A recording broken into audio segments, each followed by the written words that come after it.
Welcome, I'm Coach Woodbray, and this is My House Throws. Welcome, My House Throwers. This is Coach Woodbray, and in this video we're going to go over the different drills to perfect our grip and release of the discus. The way you grip the discus and release the discus is going to play a major part on how well your throw is going to fly through the air and the distance in which it's going to fly. Now, granted, there's other aspects, which we'll talk in other videos about how to throw from the middle of the ring, the back of the ring, and a power throw. But it's critical that in all of these drills, the common thing is how you hold and how you release the discus. So let's get started with some drills that are going to help you perfect your grip and your release.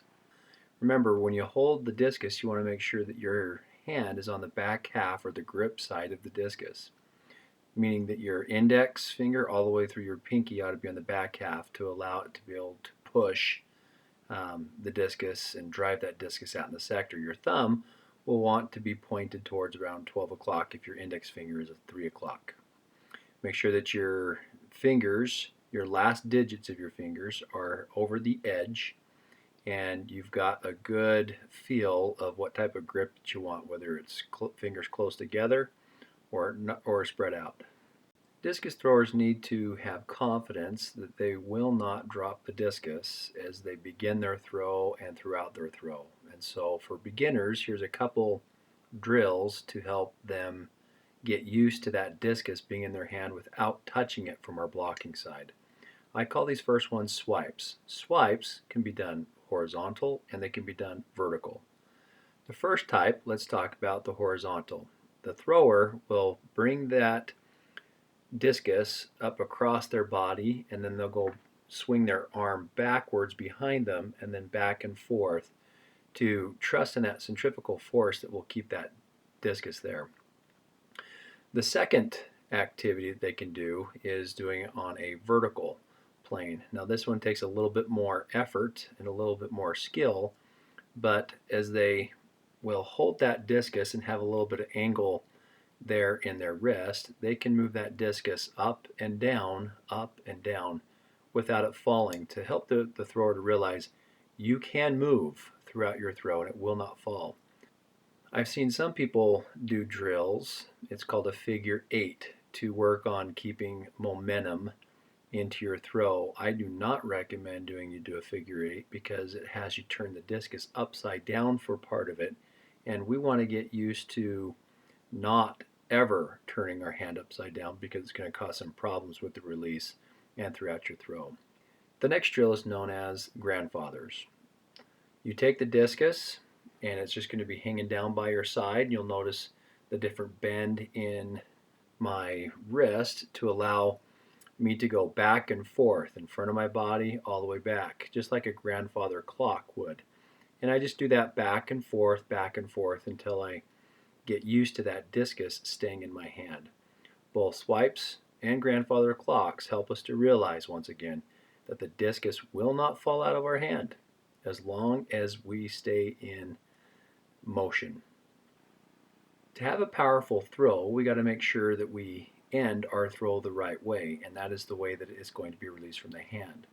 Some throwers, when they begin throwing the discus, they will want to throw the discus out of the back part of their hand, meaning it leaves by the pinky or outside the pinky.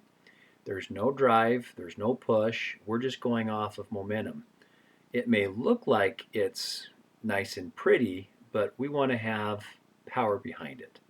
So there's two drills that we can do to practice making sure that discus is leaving out the right part of our hand, off the index finger and our thumb pointing towards the direction of the throw.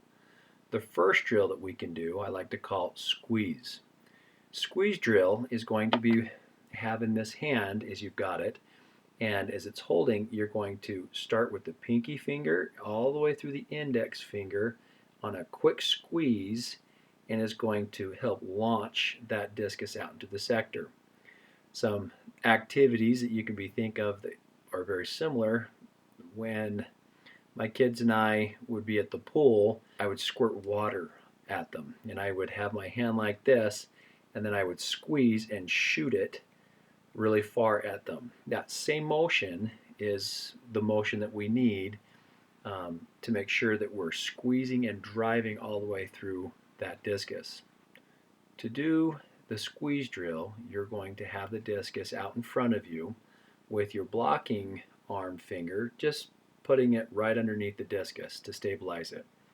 You're going to go down and then up, and then as you go up, you're going to squeeze nice and hard. That discus ought to fly out on your block side because that's where your thumb's pointing. Now, when you start doing this, it may not go very far, but we want to practice this enough that it has a good launch, at least 5 feet from your body. Now, don't have your arm throw into it to make it go out there. The distance that it goes ought to be created by your squeeze motion. The second drill that you can do to practice it is just in your hand. These are called hand tosses. You can hold it in your hand and just squeeze, and it will just pop up, catch it, squeeze, pop up, catch it, squeeze, pop up. Hand tosses, you can even toss it back and forth between the hands so that you can practice muscle memory, whether it's your strong side or your weak side. Over and over do this so that you get used to a nice strong squeeze. Squeeze, squeeze. We want it to be powerful, and we need it to be coming out the right part of that hand. Now that you trust that the disc is going to stay in your hand and you know about the squeezing, the next drill is bowling. Bowling is going to help us to gauge whether or not we've kept a straight arm, a locked wrist, and what we're doing with our fingers. The way that you begin this drill is you're going to be standing just straight up and down. You're going to do the grandfather clock, and then you can pretend that you're bowling with this discus. You're going to take a step with your block side. You're going to get low to the ground. We don't want to hunch over. We want to keep our back nice and straight, and we want to look to see where we're bowling. As you're bowling, you're going to release that discus by squeezing and then pushing it towards either a partner or up against a chain link fence, something that's going to be easy to get the discus back.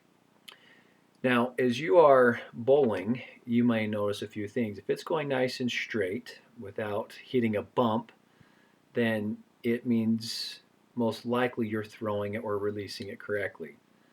If the discus at the very beginning or soon after starts to veer to your delivery side, it could be that you are taking your thumb, and as you're throwing, you're pulling it up, and so it allows that discus to go towards your delivery side.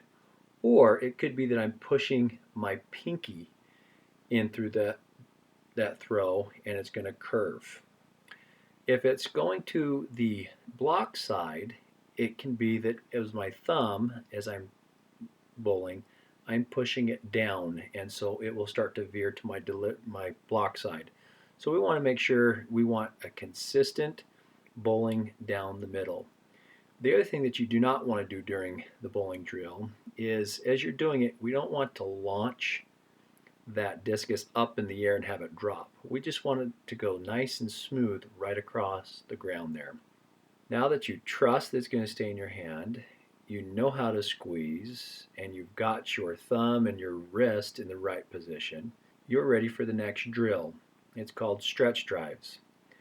This one is to make sure that the thrower does not just stop all of their momentum as soon as they release the discus. They drive all the way through the throw. Now, what a discus thrower is going to do with this one is you're going to be in the same position as the beginning of the bowling. You're going to take a step, and with the momentum, you're going to drive right through like you're uppercutting someone. However, you keep a straight arm and that discus there, and you're going to release that discus almost straight up in the air, and then it's going to come right back down. The purpose of this is we need to make sure that we follow through at the end of our throw. It's important that you feel comfortable with the way that you're holding or gripping that discus and the way that's being released out of your hand. These drills are key and fundamental into every drill that we're going to do. Practice them, have fun with them. You can even invent other ways that you can hold or release to have a little bit of fun with that, because If your grip isn't right and your release ain't right, it won't look very pretty. Continue to work on how you grip it and how you release it because it's my house.